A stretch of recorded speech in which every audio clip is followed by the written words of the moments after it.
What is going on, everybody, and welcome back to another episode of the A24 Archive. This is the segment on my channel where I go back through A24's entire catalog from the first film they released all the way until whenever I get current. And I'm very excited for this video today because this is a movie that I have already seen. And I saw this right around the time that it was first released, and I really enjoyed it, and I revisited it again like a year or so later. So this is, I believe, my third time watching this movie.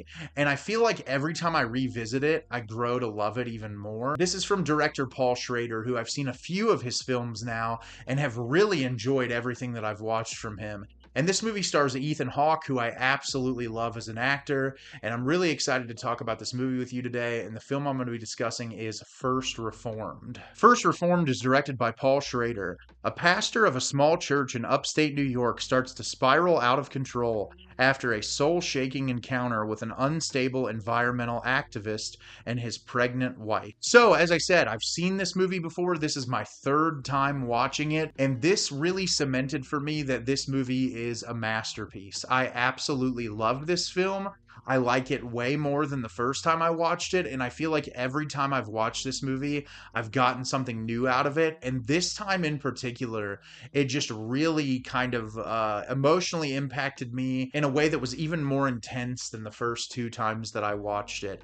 And I'm really excited to tell you about the movie today. So at the beginning of the film, we are introduced to Pastor Toller, played by Ethan Hawke, and we see him in his parsonage outside of the church, writing in this notebook, and he gives these long monologues about what it's like to be in the church and about kind of like his internal relationship with God and some things that are going on inside of his head at this moment. And he doesn't have a large congregation. I think when we see him in the very first scene, there's like 6 people in the congregation when he's preaching.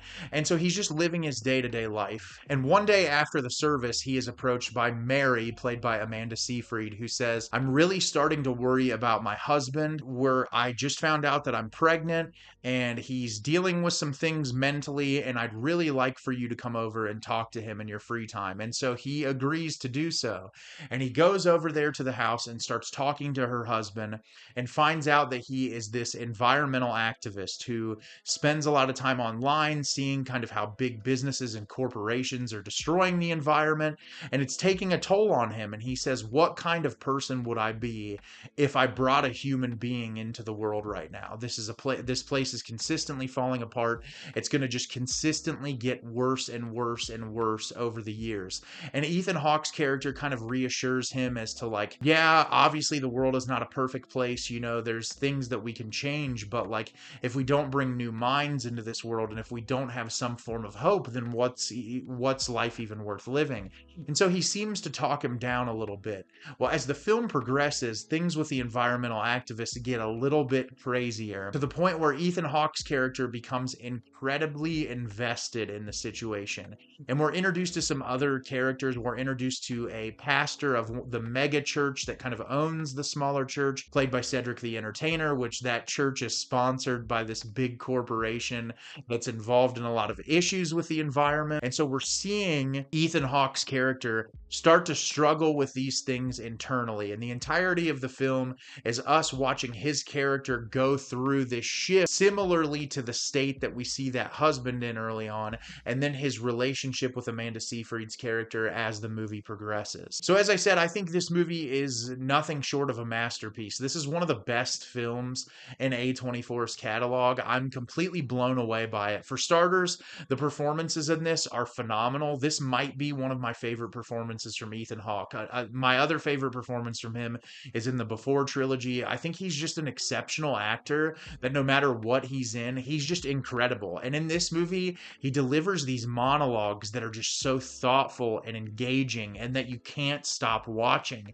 You just wonder what the character is going to do next, and it's fascinating to experience. I also really like Amanda Seyfried. I feel like she has a very weird catalog of films that she's been involved in, but this movie, she gives a very kind of understated performance. She's very kind of quiet and timid comparatively to a lot of characters that she's played throughout her career, and I really like her dynamic dynamic with Ethan Hawke's character. Cedric the Entertainer shows up in this movie, and he's awesome in the role that he's in. I rewatching it this time around, I even appreciated his role more. I think he fits the persona really well and adds an interesting dynamic to the film overall. This thing is beautifully shot. The cinematography is gorgeous. I love the opening sequence where we just kind of see the outside of the church.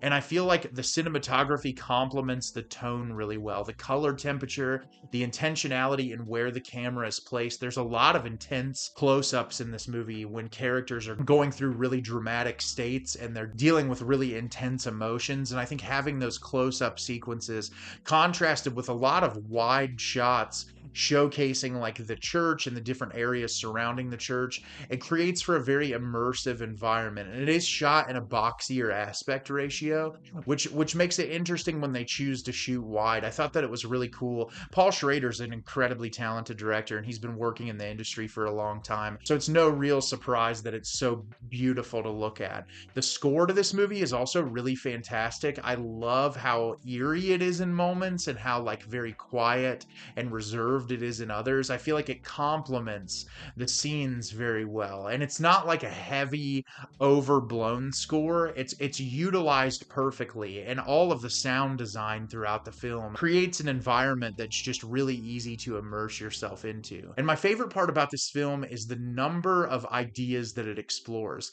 And obviously the easiest one in this movie to talk about is the themes of environmentalism. It's very on the nose. It's really just kind of looking at the camera and talking to you directly about how we as a society treat the environment and the ramifications of big businesses not caring what happens to the environment because all they care about is the money that's in their pockets immediately. And I think the way Schrader brings up those conversations is really thought-provoking. And then in the way that it kind of intertwines with the church and faith, where it's like, hey, you know, there's this issue where big business is polluting and ruining the environment, but because church is so afraid to align themselves with anything politically, even though you can see the good in what taking care of the environment and watching out for these things does, they're willing to turn a blind eye, especially when the church is being funded by one of those big businesses.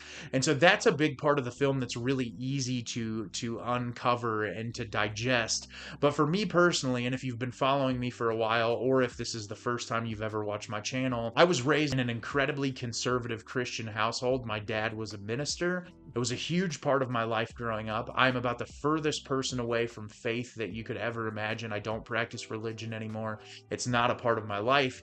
But whenever I watch movies that are faith-based, it's always really interesting to me to see how it's portrayed. And what I think is so interesting in this movie is it does a really excellent job portraying the hypocrisy of the church and how the church is so unwilling to embrace more progressive ideologies and embrace ideals that could better society as a whole, solely because of how it's perceived. And it's really interesting to me that this group of people who's like, oh, you know, we're going to take the teachings of Christ and we're going to try to go out there and make the world a better place. But anytime something is introduced that there may be some form of controversy surrounding it, the church turns a blind eye. For instance, this environmentalist, when some things happen surrounding him and members of the church sing a song that's involved in this environmentalist group, and they're in this area that's like a toxic waste dump, and one of the people who donates to the church that's involved in that business says, we can't get political,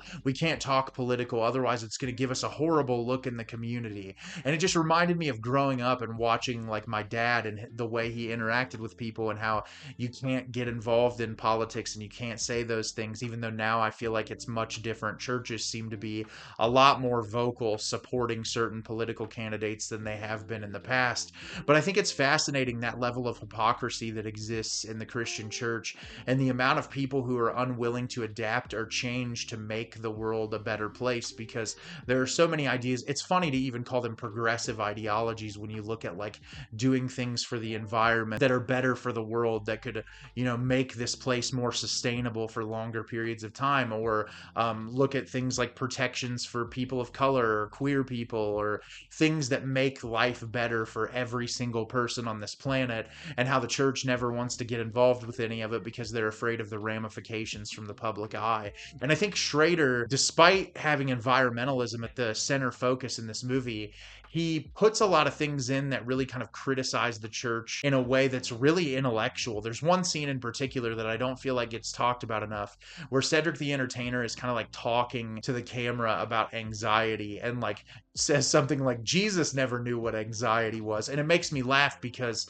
as someone who struggles really heavily with mental health issues, the church is very easy to push aside mental health issues and say, like, if you just pray, it'll go away. And I think that there's so many little nuances throughout this entire film that Schrader is kind of just like looking at you and saying, yeah, isn't this all kind of silly? Like, it's pretty ridiculous. And there is a comedic tone in moments in this movie, which really surprises me, but it's also really thoughtful. It gets into some fantastical realism in moments. There's one sequence in particular with Ethan Hawke and Amanda Seyfried that is like one of the coolest things I've seen visually in an A24 movie I've watched so far. And the third act, I don't think anyone on this planet was going to predict where it was going to go in the third act. My jaw is on the floor, even though this was the third time I've watched this movie. I'm just like, oh, this is crazy, and I love it so much. And yeah, this is a movie that I just think is so well made, with incredible performances, that speaks volumes to a number of social and political issues, that I think it is 100% worth your time watching. This is easily right now in my top 10 A24 films I've watched. So have you seen First Reformed? Did you love it? Did you hate it? Leave me a comment down below and let me know what you thought. I think this movie is a work of art. I think it's beautiful, and everyone should watch it at least once. As always, if you can like the video and subscribe to the channel, it helps me out a lot and lets me know the type of content you're looking for. I'm always putting out new material and look forward to getting more out for you in the near future. And as always, everyone, thank you so much for watching, and have a great rest of your day.